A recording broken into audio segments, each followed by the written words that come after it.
News, this is Montana This Morning.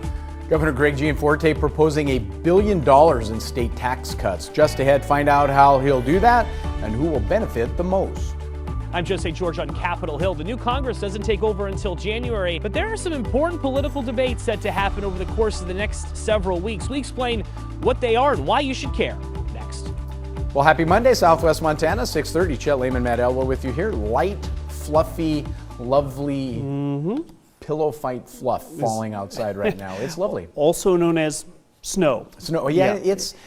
It's not pounding like it had been last week. This is an absolutely beautiful snow for us, almost falling like straight down. Snow. It is. Yeah. And it may last about as long as the snow globe snow goes. There you go. Yeah, so somebody shook us up. Here we go for the next hour or so. We'll be watching this fall. Temperatures into the teens. I don't expect to see a ton of accumulation, at least in the valleys, and a lot of these are going to be into our eastern part of the viewing area, while areas west of the divide see very little potential of snow for today. Visibility is down 1.5 miles in Belgrade, 7 miles in Butte. We are looking at that snow really coming down pretty good at Bozeman Yellowstone International Airport. Hey, but the planes are still backing out and taking off, so that won't stop them. Just hope to trays continue. up, Yep. buckle your seatbelt. That's right. Your seat in the upright position. Off and on snow showers through the day. Watch for slick conditions in Butte as well. We'll talk more about the timing of all this and a look at your weekday forecast in just a few minutes. 2 exits to the front, 2 to the side. Is that how 2 that to the rear. works? Yes. 6:32 now. Hopefully. That's for the studio. Yeah. 6:32, our top story this half hour. Governor Greg Gianforte announced a $1 billion tax cut proposal last week as part of his budget plans for the next 2 years. MTN's Augusta McDonald explains how the proposal would work. The governor calls his plan a historic pro-family, pro-jobs budget. It looks to take a historic surplus, which is in part due to federal COVID relief dollars, and make some big tax cuts and some big investments. Montana taxpayers entrust us to be good stewards of their hard-earned money. And I'm proud that our budget, built for hardworking Montana families, fulfills their trust. The plan includes several large infrastructure investments, $300 million for Montana State Hospital and expanded health services statewide, and $200 million to improve and expand the state prison, and more. Billings Representative Emma Kerr Carpenter says at first glance she would be on board with some of the governor's priorities. There are a lot of proposals in this budget that are Democratic proposals. And the big question, where will that $1 billion tax cut come from? Governor Gianforte suggests reducing the top income tax from 6.5% to 5.9%, a $1,200 child tax credit, a $5,000 adoption tax credit, and $500 million in property tax cuts for primary residences. Is he going to use this once-in-a-generation surplus to kickstart some of these investments, or is he planning and to offset his tax proposals? How is he planning to do that? I'm very curious. The governor plans to release the full proposal on Tuesday. Montana Budget and Policy Center researchers say the top bracket tax cut will give more relief to some and less to others. We're really looking to see some more details on the child tax credit and who will be able to access that. We're hoping that those living on lower wages and struggling to afford food, childcare, and housing can benefit from it. We're curious to see any details really on the property tax relief proposals that the governor has mentioned. The plan now heads to the legislature for consideration, which kicks off January 2nd. In Billings, Augusta McDonald, MTN News. All right, that's on the state level. At the national level, the new Congress elected last week doesn't take over until January. Until then, current Congress remains in charge, and this week they return to Washington after being out since September. So what's on the agenda? Will anything major pass? Our Joe St. George explains why the answer is yes. The time after an election and before the new Congress takes over is known as a lame duck period, in which departing members can clean out their offices or look for new jobs. Major bills don't usually pass. The reality, though, is this current Congress is poised to not be so lame. In fact, there's a lot of important political debates that are set to take place for the coming weeks. Issue number 1, fund the government. On December 16th, government funding runs out, and while a government shutdown isn't likely, because a divided government is expected over the next 2 years, there will be a push by Democrats to get as many things as possible in the spending bill. For instance, some Democrats want to raise the debt ceiling substantially so a fight doesn't happen in the months ahead. Others want a version of the expanded child tax credit reinstated and substantial funding for Ukraine. Issue number 2, a same-sex marriage vote. A bill that would require states to recognize marriages that were legal where they were performed has already passed the House, and a vote is expected in the Senate.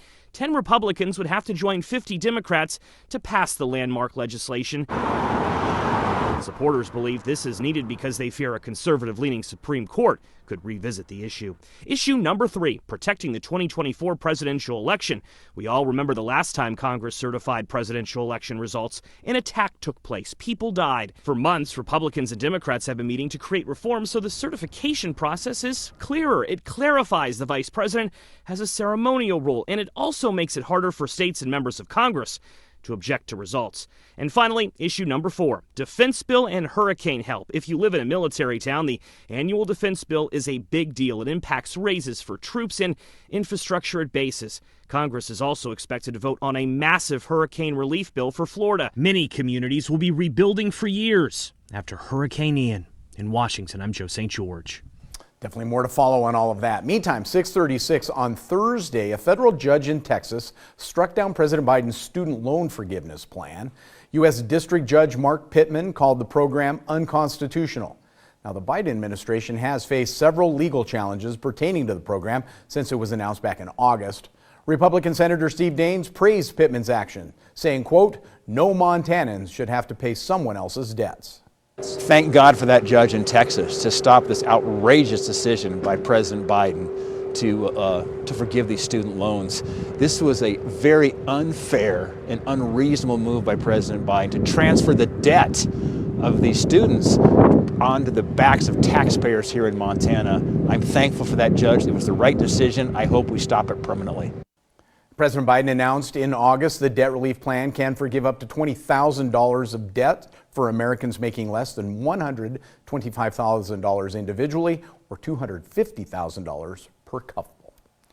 Well, inflation has hit the coffee industry. Some of the price hikes are due to weather and a plant pest in the U.S. Thomas Hoppe shows us how coffee farms are trying to keep the supply healthy to lower the cost of your cup of joe.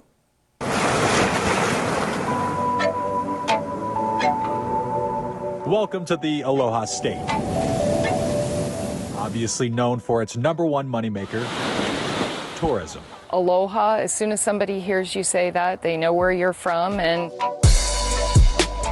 you know, they want to talk story about coffee and the islands, and there's a high demand for it. But one of its highest exports is something that you can have a taste of no matter what part of the country you're in.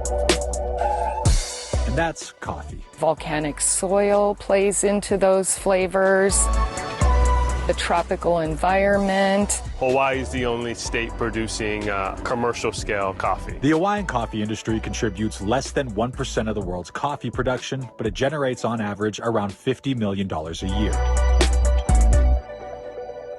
And you may have noticed it, but within the last 2 years, coffee prices have significantly increased.